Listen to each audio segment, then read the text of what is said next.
ഇന്ന് ഏട്ടനെ ഗുരുവായൂരാണ് സൈറ്റ് ഇട്ടിരുന്നത്. അപ്പൊ പിന്നെ ഞങ്ങളും കൂടെ കൂടിട്ടോ. വെളുപ്പിന് 3 മണിക്ക് യാത്ര ആരംഭിച്ചെങ്കിലും ഞങ്ങൾ അവിടെ എത്തിയപ്പോഴേക്കും 6 മണിയായിട്ടോ. ക്ലോക്ക് റൂമിൽ സാധനങ്ങളൊക്കെ വെച്ചിട്ട് ഞങ്ങൾ ക്യൂവിന്റെ അറ്റത്തേക്ക് നടക്കുകയാണ്. ശബരിമല സീസൺ കഴിഞ്ഞതുകൊണ്ട് തിരക്കുണ്ടാവില്ല എന്നുള്ള കാൽക്കുലേഷനൊക്കെ തെറ്റി ഞങ്ങൾ 10 മണിക്കൂറോളം ക്യൂവിൽ നിന്നിട്ട് ദർശനം കിട്ടി ഇറങ്ങി.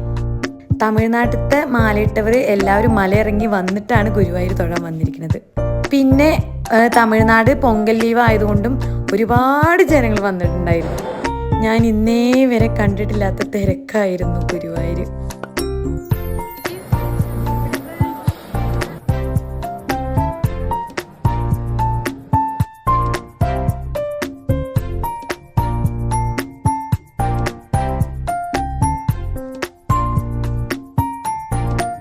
ദർശനം കഴിഞ്ഞിറങ്ങിയ ഞങ്ങൾ ഫുഡൊക്കെ കഴിച്ചിട്ട് ഹസ്ബൻഡ് നേരെ വർക്കിന് കയറി. ആമീസിന് നല്ല ഇഷ്ടമാണ് മീനിനെയൊക്കെ. അപ്പം ഞങ്ങൾ നേരെ കുളക്കടവിക്ക് ഇട്ടു. പക്ഷെ അവിടെ വീഡിയോസും ഫോട്ടോസും ഒന്നും അലൗഡ് അല്ല കേട്ടോ. ഗുരുവായൂരൊക്കെ പോയിട്ട് തൊഴുതു പോരാന്നല്ലാണ്ട് ഇങ്ങനെ സമയം പോകാൻ വേണ്ടിയിട്ട് നടക്കുന്നതൊക്കെ ആദ്യമായിട്ടാണ് കേട്ടോ.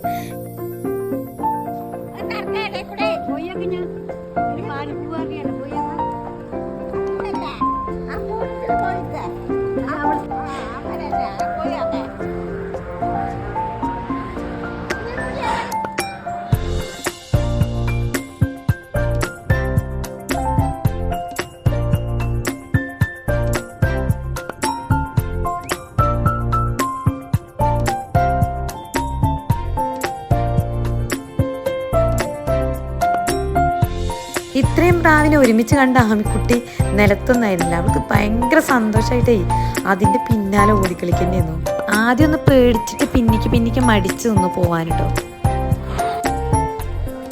കുറച്ചു നേരം പ്രാവിൻ്റെ കൂടെയൊക്കെ കളിച്ചിട്ടേ ഞങ്ങൾ നേരെ അവിടെ പ്രസാദ വിതരണം ഉണ്ട് പറഞ്ഞിട്ട് അവിടെ ക്യൂ നിന്നു. അപ്പം തന്നെ അത് ക്ലോസ് ചെയ്തു. ഞങ്ങൾ ഇത് ഫുഡ് കഴിഞ്ഞു വന്ന് ആനയ്ക്ക് പോകാൻ വേണ്ടിയിട്ട് അത് ക്ലോസ് ചെയ്തതാണ്. പിന്നെ ഞങ്ങൾ എല്ലാവരും കയറി ഫുഡ് കഴിച്ചു.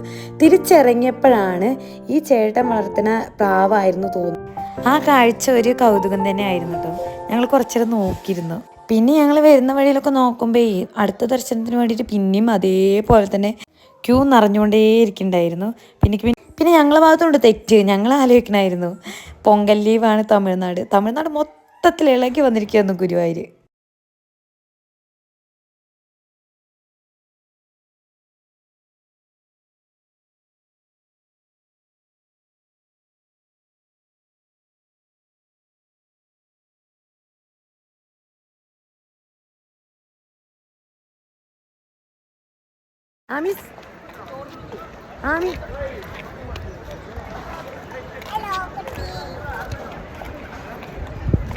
പിന്നെ ഞങ്ങൾ രാത്രിക്കുള്ള ഫുഡും മേടിച്ചിട്ട് നേരെ വീട്ടിലേക്ക് വിട്ടു.